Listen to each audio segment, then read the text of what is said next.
This is it. The moment the globalist feared has finally arrived, and they're watching in real time as the system they built is burned to the ground by the one man they couldn't stop, President Donald J. Trump.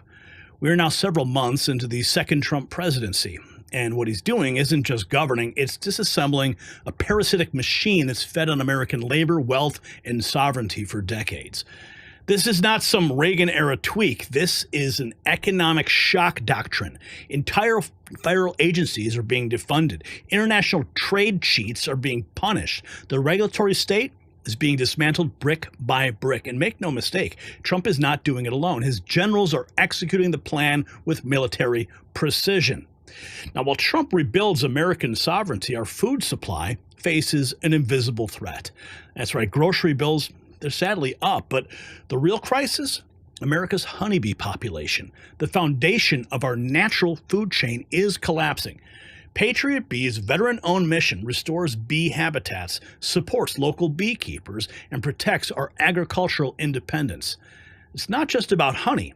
It's about food security and self-reliance. You can subscribe at patriotbee.com with code NEXTNEWS for 25% off. You'll receive the Patriot Bee Digest with actionable content for your family. Every subscription funds restoration projects across America. So visit patriotbee.com because patriotbeebest.com because protecting our bees means protecting our republic. Catch the buzz today. patriotbeebest.com. Now, let's start with the man at the fiscal front line. We're talking about House Speaker Mike Johnson working directly with Trump. He's executing the largest federal spending cut in over 30 years, and he's not slowing down. Take a look. This is the largest cut in spending in at least 30 years and arguably of all time. We're cutting over $1.5 trillion in federal spending while we check all the boxes and bring about a pro-growth economy. And the CBO has been panned because, as you said, they don't do dynamic scoring. What that means is they don't account for the growth that will be fostered by all the policies that are in this big piece of legislation. This is not theoretical, Jake. Just remember the last Trump administration. After the first 2 years, we brought about the greatest economy in the history of the world, not just the U.S. The growth was off the charts. It was an average of about 3% of growth in GDP. Why? Because we cut taxes and we cut regulations. We're doing the same thing this time around, but on steroids. This is a much larger package, a much more robust package with all these features that will really get the economy going because wages will rise, job creators, entrepreneurs, risk takers will have more ability to expand their businesses. U.S. manufacturing onshore. Now, that's not a budget tweak, that's a budget purge. And what's fueling it? Trump's economic vision, deregulation, tax relief, and an end to the foreign pillaging of American productivity. Johnson calls it pro-growth. I call it economic liberation. Now, one of Trump's top economic minds, Michael Falklander, is overseeing the full reboot of the Trump economic engine, and he's drawing battle lines in a new war, the AI war. Watch. Because if you look at the combination of the president's economic agenda, so it's rebalancing the international situation that we just discussed, it is providing certainty when it comes to the tax environment so that we can increase access to capital and allow the American people to keep more of the wages that they earn. But another big piece is the deregulatory component. So as we tell businesses, as we take some of the strangles that the Biden administration put on businesses and give them the opportunity to do what they need to do, we believe we can get back to the kinds of growth rates that we saw during the first Trump administration. Because, Jackie, what did we have during those 3 years prior to the pandemic hitting? We had energy independence for the first time in 70 years. We had record low unemployment rates. We had low inflation, and we got ourselves to 3% growth for 2 out of those 3 years. We believe that by, again, bringing back all of the incentives for manufacturing to take place here, by unshackling American business, by having an energy dominance position, by improving access to capital, and very much reducing the compliance burden that's on businesses, that we are going to be able to see the American people, American businesses, take advantage of that environment. And Jackie, let me add another piece to that, which is the artificial intelligence boom is here. We have to win the AI war. We cannot see AI be located in other countries because that is key to us realizing productivity improvements. It's that productivity growth that drives economic growth. And that means that we need to have enough secure energy and secure technology production here in the United States so that we can indeed win that AI battle. Now, we're no longer talking about whether jobs are coming back. They are. The fight now is over where the future is built, and Trump is making sure that it's here in America, not in the Chinese Communist Party AI factories. Under this administration, energy is flowing, regulation is collapsing, and manufacturing is being welded back together with artificial intelligence at its core. And behind it all is legislation already being hailed as the economic document of the century, what Trump calls the big, beautiful bill. Watch. The one big, beautiful bill, and it is a big, beautiful bill.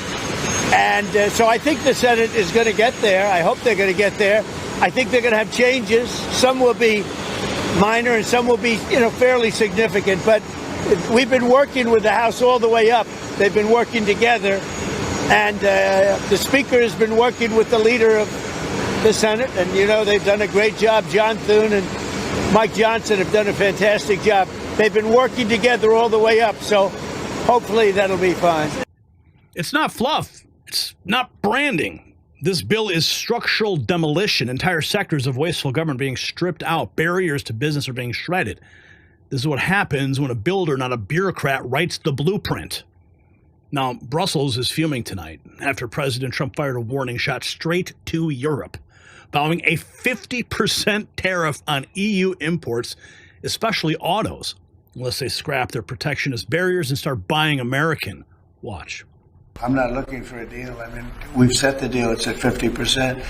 But again, there is no tariff if they build their plant here. Now, if somebody comes in and wants to build a plant here, I can talk to them about a little bit of a delay.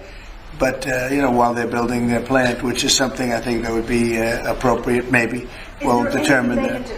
Is there anything the EU can do? I don't know. We're going to see what happens. But right now it's going on June 1st. And that's the way it is. No, they haven't treated us properly. They haven't treated our country properly.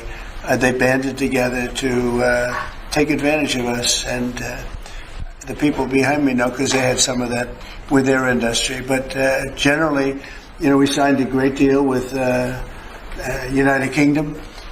We have numerous other deals that are ready to be signed. We've signed a deal with China. We have some really amazing deals, but the European Union, the sole purpose was really not to hurt us, but to take advantage of us, and we're not going to be taking advantage. 50%. That's the number. If you're a foreign automaker and you want to sell in America, you better build in America. That's how Trump just forced a half a dozen foreign corporations to break ground on U.S. soil in less than 60 days. You want access to our markets? Pay the toll or get out. Meanwhile, the Congressional Budget Office is still clinging to their broken spreadsheets, pretending none of it's possible. That growth doesn't happen. The tax cuts don't work. But Trump has a message for them. Watch. Some of the estimates, for example, by the CBO, the Congressional Budget Office, are wildly inaccurate. They're assuming an historically low growth rate in the economy.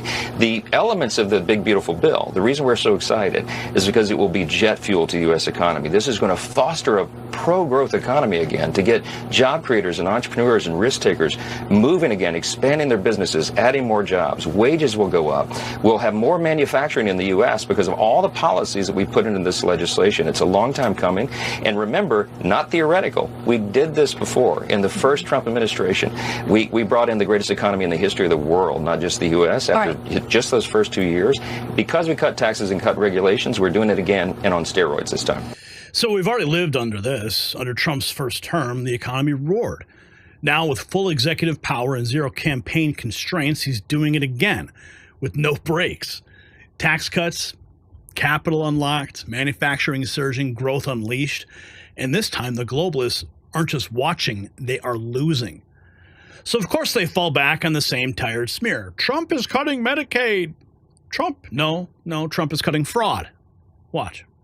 We are not cutting Medicaid in this package. There's a lot of misinformation out there about this, Jake. The numbers of Americans who are affected are those that are entwined in our work to eliminate fraud, waste, and abuse. And what do I mean by that? You got more than 1.4 million illegal aliens on Medicaid. Medicaid is not intended for non-U.S. citizens. It's intended for the most vulnerable populations of Americans, which is pregnant women and young single mothers, the disabled, the elderly. They are protected in what we're doing because we're preserving the resources for those who need it most. You're talking about 4.8 million able-bodied workers, young men, for example, who are on Medicaid and not working. They are choosing not to work when they can. That is called fraud. They are cheating the system.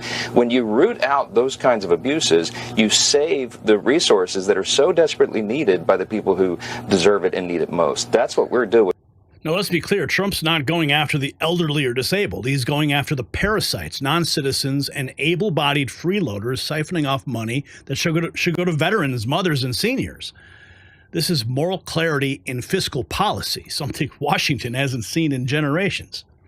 This is the new order, the post-globalist America, an America where the economy serves you, not Davos, where our factories hum, where our energy is ours, where the border is secure and the budget is clean and the future is made here, not imported from China. So prepare yourself. This isn't just policy, it's payback, and it's only the beginning. Now, get your finances out of enemy hands and stay locked in.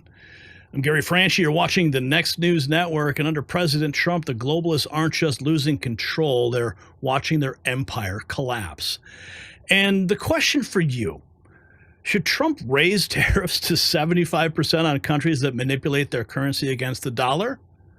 Vote yes or no in the comments below. And remember to rock your patriot pride by visiting shop.nextnewsnetwork.com, linked below.